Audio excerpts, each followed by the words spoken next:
Hello student, स्वागत है आपका सृष्टि यूपी बोर्ड टॉपर्स के ऑनलाइन प्लेटफॉर्म पर। मैं शिवपूजन सर आज आपको संबंध में अगला टॉपिक तुल्यता संबंध के बारे में बताऊंगा। पिछले वीडियो में हम लोग संबंध के प्रकार के बारे में जान चुके हैं, जिसमें तस्थमक संबंध, स्वतुल्य संबंध, सम्मित संबंध और संक्रमक संबंध के बारे में बताया गया था। आज के इस वीडियो में हम लोग देखेंगे कि तुल्यता संबंध क्या होता है। तुल्यता संबंध एक मोस्ट इम्पॉर्टेंट टॉपिक है, क्योंकि बोर्ड एग्जाम में हमेशा इससे एक क्वेश्चन 5 नंबर का पूछा जाता है। ठीक है, तो आइए देखते हैं तुल्यता संबंध क्या है। तुल्यता संबंध क्या है, किसको कहते हैं तुल्यता संबंध? तो किसी समुच्चय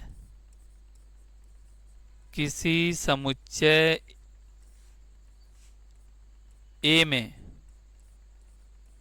संबंध R, किसी समुच्चय A में संबंध R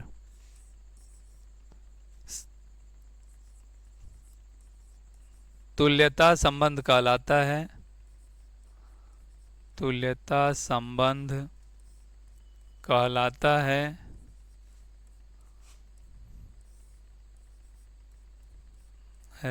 यदि, ठीक है, किसी समुच्चय A में संबंध R तुल्यता संबंध कहलाता है यदि नंबर 1 R स्वतुल्य हो,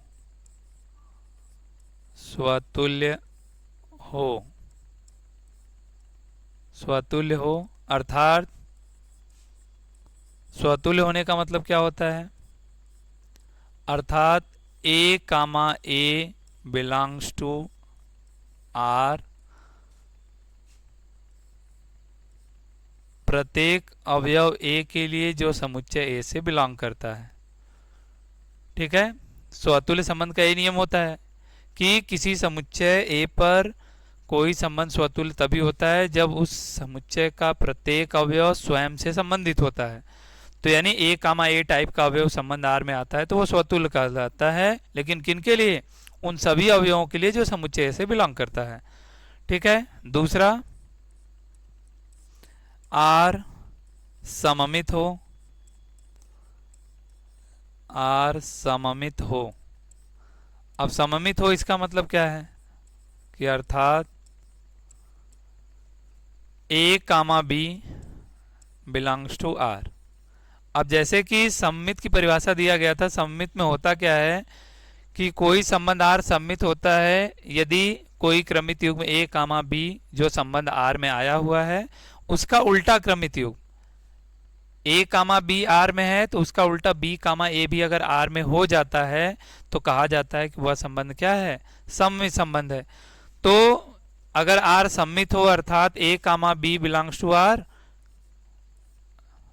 ये दर्शाता है कि B, A भी किससे बिलोंग करे?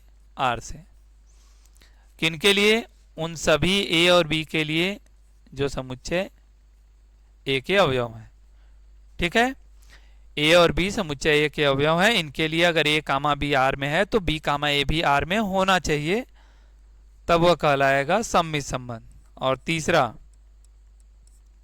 तीसरा है R संक्रमक हो, R जो है क्या हो? संक्रमक हो।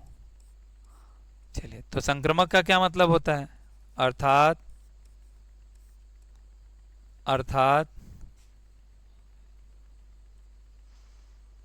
A, B belongs to R तथा B, C belongs to R।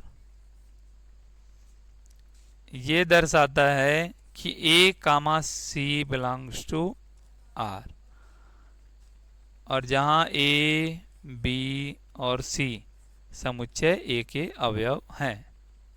ठीक है, और ये संक्रमक संबंध भी पिछले वीडियो में भी हुआ था कि संक्रमक संबंध क्या होता है, उसके बारे में डिटेल में बताया गया था और उस पर हमने कुछ एग्जाम्पल भी किया था। तो देखिए A, B अगर R में है, B, C भी R में है, तो हमें ये दिखाना होता है कि A, C भी R से बिलोंग कर रहा है, तब यह एक संक्रमक संबंध कहलाता है। ठीक है, तो फिलहाल हम लोग बात कर रहे हैं तुल्यता संबंध पर। तो किसी समुच्चय ए में संबंध आर तुल्यता संबंध कहलाता है यदि यदि आर स्वतुल्य हो, सममित हो और संक्रामक हो। जो तीनों होता है उसे हम लोग कहते हैं तुल्यता संबंध। अब आइए तुल्यता संबंध पर एक क्वेश्चन करते हैं हम लोग। तो ये क्वेश्चन है तुल्यता संबंध पर कि दिखाइए कि पूर्णांकों के समुच्चय z में संबंध r जो इस प्रकार दिया हुआ है कि इसका अवयव a कामा b के रूप में रहेगा, जहां a और b पूर्णांकों के समुच्चय z से बिलोंग करता है।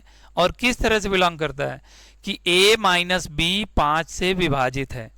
यानी इस क्रमित युग में ये जो पहला अवयव a और दूसरा अवयव b है, a में से b को घटाने पर वो किससे कट जा रहा है, पूरा पूरा वह 5 से पूरा पूरा कट जाएगा, विभाजित हो जाएगा। तो दिखाना है कि यह जो संबंध आर है एक तुल्यता संबंध है। तो अगर आर को हमें दिखाना है कि यह तुल्यता संबंध है, तो हमें दिखाना पड़ेगा कि आर स्वतुल्य है, सममित है और संक्रामक है। चलिए तो देखते हैं। तो सबसे पहले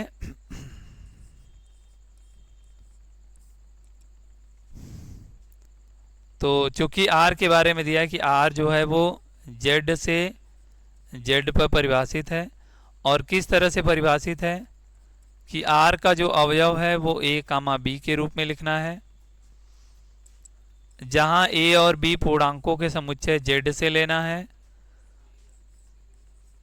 और किस तरह से लेना है कि a माइनस b 5 से विभाजित है, 5 से विभाजित है। ठीक है, ये संबंध दिया हुआ है। अब इसी को हमें तुल्यता संबंध दिखाना है, तो इसके लिए हमें दिखाना पड़ेगा कि यह स्वतुल्य, सममित और संक्रामक है। देखिए ये मोस्ट इंपॉर्टेंट क्वेश्चन है। ठीक है, मोस्ट इंपॉर्टेंट है, 5 नंबर का क्वेश्चन ये आता है। ठीक है, ये क्वेश्चन जो है ये 5 मार्क्स का आता है।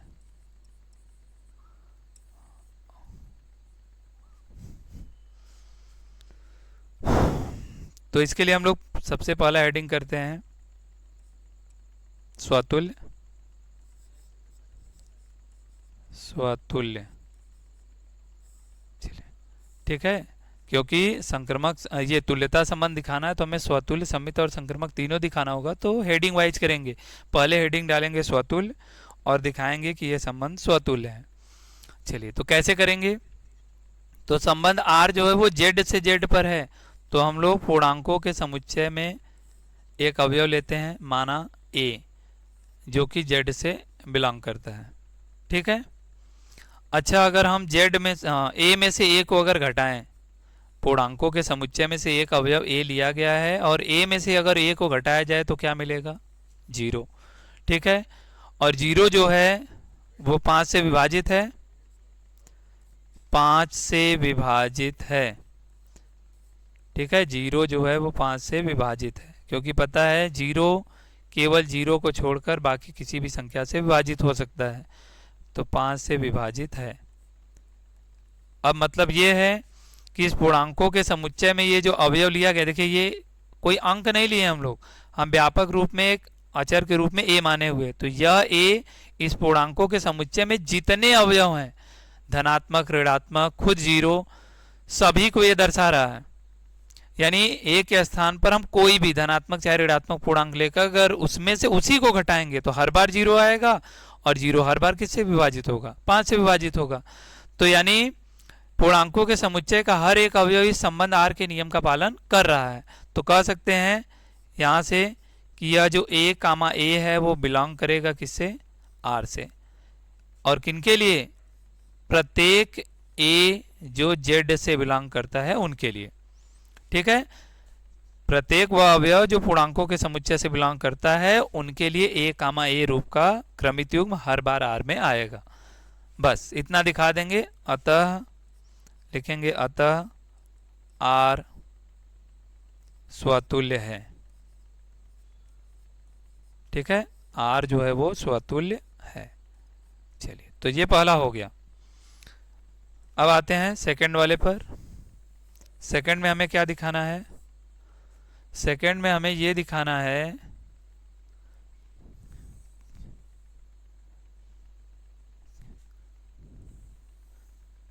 सेकंड में हम लोग करते हैं सममित संबंध। चलिए, तो हेडिंग करते हैं सममित सममित। ठीक है, सममित। चलिए, तो सममित में क्या होता है?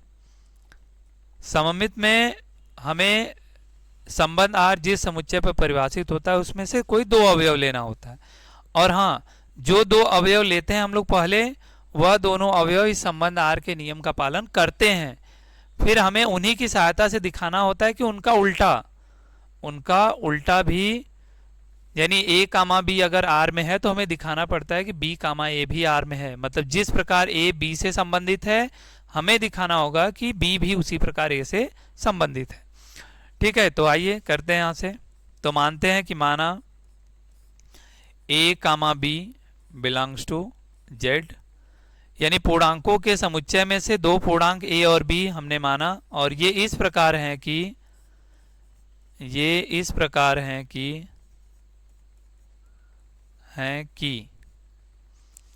ए comma b belongs to are.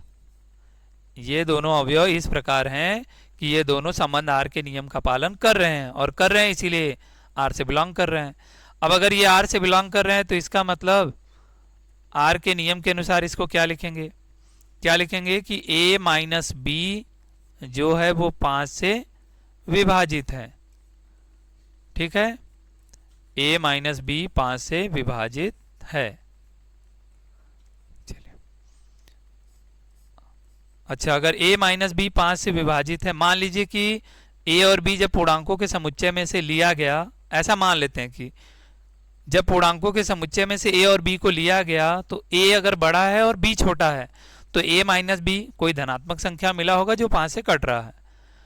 तो अगर हम उल्टा करें, अब इसको उलट दें, मतलब b में से a को अगर घटाएं तो जितना यहां पर धनात्मक संख्या मिल रहा होगा ठीक उतना ही ऋणात्मक संख्या मिलेगा, चाहे वो संख्या धनात्मक हो या ऋणात्मक। अगर 5 से कट रहा है तो दोनों ही कटेगा। जैसे मान लेते हैं अगर a माइनस बी का मान आता है 20, a में से b को घटाने पर आता है 20, तो 20 5 से कटेगा। लेकिन अगर वही b में से a को घटा देंगे तो वही सब कुछ हो सकता है माइनस में 20 आए, और माइनस 20 अगर आएगा तब भी तो 5 से विभाजित ही होगा, यानी 5 से कटेगा। ठीक है, तो यहां से ये कह सकते हैं कि यह जो भी संख्या रहा होगा a माइनस बी, अगर ये 5 से विभाजित है तो इस संख्या का ऋणात्मक, यानी माइनस a माइनस बी भी क्या होगा, 5 से विभाजित होगा, यानी ये भी 5 से विभाजित है। अब अगर a माइनस बी का ऋणात्मक 5 से विभाजित है तो माइनस से कर लेते हैं ब्रैकेट के अंदर गुणा, और जब ब्रैकेट में माइनस से इस गुणा होगा तो चिन्ह बदल जाएगा, b प्लस हो जाएगा और a माइनस हो जाएगा। तब भी तो बात वही रहेगा कि ये 5 से क्या है, विभाजित है। तो देखिए, हमें इसमें क्या दिखाना था कि a कामा b अगर r में आया हुआ है, a कामा b r में है, ठीक, तो मतलब यह है कि a माइनस बी 5 से विभाजित हो रहा है। अब अगर b माइनस ए 5 से विभाजित हो रहा है तो इसका मतलब b कामा a भी r से बिलोंग करता है। क्यों करता है? क्योंकि जिस तरह a में से b को घटाने पर 5 से विभाजित हो जाता है, तो कहते हैं कि a कामा b r में है, तो b में से a को घटाने पर भी तो 5 से विभाजित हो रहा है, तो कह सकते हैं कि b कामा a भी r से बिलोंग कर रहा है। तो सममित संबंध में हमें यही दिखाना होता है कि a कामा b r में है तो b कामा a भी r में होना चाहिए, और हो भी गया है। तो यहां नीचे लिख लेंगे अतः r सममित संबंध है।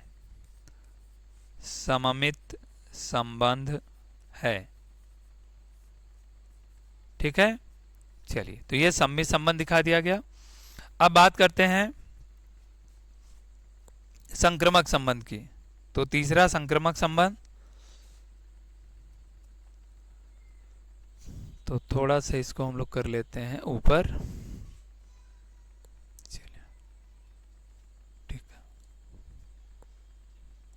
चलिए अगला है संक्रामक संबंध।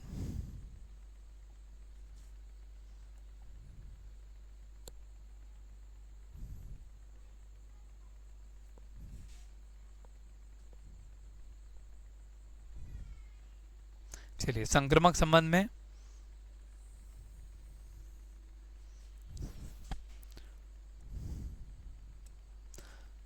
तो अगला हेडिंग करेंगे संक्रामक संबंध। संक्रामक, देखिए संक्रामक में क्या होता है, तो संक्रामक संबंध में हमें जरूरत पड़ती है 3 अवयवों की। कितने अवयव चाहिए? 3 अवयव। ए बी सी पूर्णांकों के समुच्चय जेड में मानेंगे, ठीक है, 3 अवयव। और ये अवयव इस प्रकार होंगे कि ए बी से आर द्वारा संबंधित रहेगा, बी सी से आर द्वारा संबंधित होगा। उन दोनों की सहायता से हमें दिखाना होगा कि ए भी उसी प्रकार सी से संबंधित है, तब यह संक्रामक संबंध हो जाएगा। ठीक है, तो चलिए मानते हैं कि माना a comma b comma c belongs to z, और ये 3 अवयव जेड से बिलोंग कर रहे हैं, और ये इस प्रकार हैं कि a comma b belongs to r तथा b comma c belongs to r. ठीक है, ये 2 क्रमित युग्म पहले से आर में रहेंगे। अब इन दोनों की सहायता से हम लोग दिखाएंगे कि ए भी सी से उसी प्रकार संबंधित है, यानी आर से बिलोंग कर रहा है। चलिए, अगर ए कामा बी आर से बिलोंग कर रहा है तो इसका मतलब ए और बी आर के नियम का पालन कर रहा है। क्या नियम है कि ए माइनस बी 5 से विभाजित है, 5 से विभाजित है। ठीक है, ऐसा लिख लेंगे। अब अगर a माइनस बी 5 से विभाजित है तो क्या कह सकते हैं कि a माइनस बी बराबर 5m, जहां ये m जो है वो कोई पूर्णांक है, यानी z से बिलोंग करेगा। इसको बना लेंगे समीकरण नंबर 1। इसी प्रकार इधर आते हैं, अगर b comma c belongs to r है तो इसका मतलब क्या हुआ कि b माइनस सी 5 से विभाजित है, 5 से विभाजित है। चलिए, अब अगर b माइनस सी 5 से विभाजित है तो इसका मतलब इसको भी लिख सकते हैं कि b minus c equal to 5n, और जहां n बिलोंग्स टू z है, मतलब n भी कोई पूर्णांक है। ठीक है, a में से b को घटाने पर अगर कोई संख्या मिल रहा है और वो 5 से कट रहा है तो कुछ बार में कटेगा, और वो कितनी बार में कटेगा? कोई पूर्णांक बार में। तो हमने मान लिया कि यम बार में कट रहा है जहां यम कोई पूर्णांक है। ऐसे b में से c को घटाएंगे और अगर वो 5 से कट रहा है तो इसका मतलब वो भी कुछ बार में कट रहा होगा। कितनी बार में? कुछ पूर्णांक बार में। तो हम लोग मान लेंगे कि वो n बार में कट रहा होगा। तो इसको a minus b equal to 5m और b minus c equal to 5n लिख लेंगे। अब समीकरण 1 और 2 की सहायता से हमें ए और सी में संबंध दिखाना है, मतलब समीकरण 1 और 2 से b का विलोपन करना है। तो इन दोनों में से b का विलोपन करने के लिए क्या करेंगे? पहले समीकरण में b माइनस में दिया है और दूसरे समीकरण में b प्लस में। अगर दोनों को जोड़ दिया जाए, यानी विलोपन विधि का प्रयोग कर लिया जाए, तो दोनों समीकरण में से b का विलोपन हो जाएगा। तो समीकरण 1 प्लस 2, या ऐसे लिख लें कि समीकरण 1 व 2 को जोड़ने पर, 1 व 2 को जोड़ने पर। ठीक है, चलिए जोड़ते हैं। तो अगर इन दोनों को जोड़ेंगे तो a minus b plus b minus c equal to 5m plus 5n। b से b कैंसिल हो जाएगा तो बचेगा a माइनस सी। ठीक है, और इधर से 5 कॉमन कर लेंगे तो ब्रैकेट में बचेगा m प्लस n। अच्छा, m भी पूर्णांक, n भी पूर्णांक, तो m और n, यानी m और n को जोड़ेंगे, यानी 2 पूर्णांकों को आपस में जोड़ेंगे तो फिर से हमें क्या मिलेगा? एक पूर्णांक मिलेगा जिसको हम लोग मान लेते हैं ऐसा लेमडा कुछ, जहां लेमडा जो है वो m प्लस एन के बराबर है और m प्लस एन किससे बिलोंग कर रहा है, पूर्णांकों के समुच्चय z से, यानी m प्लस एन क्या है, कोई पूर्णांक है, तो लेमडा भी एक पूर्णांक है। अब अच्छा ये क्या दर्शा रहा है कि a माइनस सी जो है वो 5 से विभाजित है कितनी बार में, लेमडा बार में, जहां लेमडा कोई पूर्णांक है। तो कह सकते हैं कि a कामा सी, या ऐसे कहें कि a माइनस सी जो है वो 5 से विभाजित है, ठीक है। a माइनस सी जो है 5 से विभाजित है, क्योंकि ऊपर ये दिखाया गया है क्या कि 5 से विभाजित होने पर लेमडा बार में कट रहा है। तो अगर a माइनस सी 5 से विभाजित है तो इसका मतलब क्या हुआ कि a भी c से उसी प्रकार संबंधित है जैसे a b से था और b c से था। तो कहेंगे कि a comma c belongs to r। देखिए, तो संक्रमक संबंध में हमें यही दिखाना होता है कि a कामा b r में है, b कामा c भी r में है, तो इनकी सहायता से ये दिखाया गया कि a कामा c भी r में है। तो यहां क्या लिखेंगे कि अतः r संक्रमक है, संक्रमक है, ठीक है। अब चूंकि देखिए इधर r स्वतुल्य भी है, सम्मित संबंध भी है और संक्रमक भी है, तो क्या लिखेंगे, तब r एक तुल्यता संबंध है, तुल्यता संबंध है। चलिए, तो हम लोग को जो प्रूव करना था वो प्रूफ हो गया, ठीक है।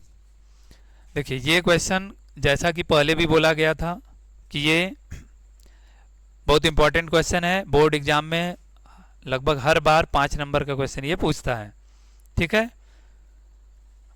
और इस क्वेश्चन को ऐसे क्यों सॉल्व किया गया, इसमें अवयव क्यों नहीं लिया गया, इसलिए क्योंकि ये जो समुच्चय दिया हुआ है r है ना, यहाँ r जो है यहाँ पर किस पे परिभाषित हो रहा है, r जो है वो z से z पर परिभाषित हो रहा है, और z से z पर परिभाषित हो रहा है, तो ये समुच्चय किसका है, कैसा है, ये अपरिमित समुच्चय है, अपरिमित समुच्चय। और पता है कि अपरिमित समुच्चय है तो इसका मतलब इसमें अवयवों की संख्या निश्चित नहीं है। तो जब अवयवों की संख्या निश्चित नहीं तो कितना क्रमित युग्म बना बना कर दिखाया जाएगा। इसलिए इस टाइप के क्वेश्चन को हम लोग इसी तरीके से सॉल्व करेंगे, या सिद्ध करना होगा तो सिद्ध करेंगे, ठीक है। तो तुल्यता संबंध पर आधारित एक और एग्जाम्पल हम लोग करेंगे अगले वीडियो में। आज के लिए इतना ही।